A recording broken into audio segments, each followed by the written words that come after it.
Baie dankie Here.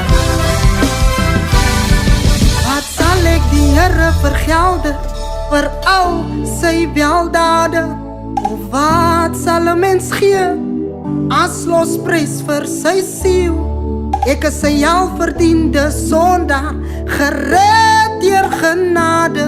Doen niemand vir my kansie nie, toe tel die Here my op. Wat sal ek die Here vergelde vir al sy weldade? Of wat sal 'n mens gee as losprys vir sy siel? Ek is 'n welverdiende, gered deur genade. Niemand vir my kansie nie, tel die Here Wat sal ek die Here vergelde vir al sy al sy weldade? Of wat sal ek Sal 'n mens gee as losprys vir sy Ek was 'n welverdiende glorie. gered deur genade. Niemand vir my kansie nie, tel die Here Toe tel die Here my op. Toe tel die Here. tel die Here Toe niemand Niemand Here. vir my kansie nie, tel die Here Toe tel die Here my op. tel die Here Toe tel die Here.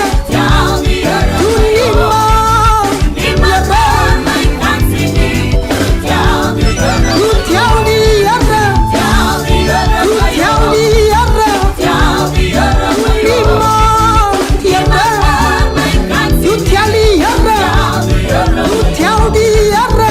tel die Here Toe tel my Here. Luister.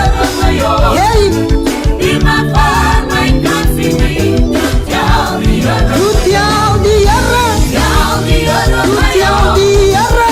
tel die Here Toe niemand Niemand vir my kansie Glorie.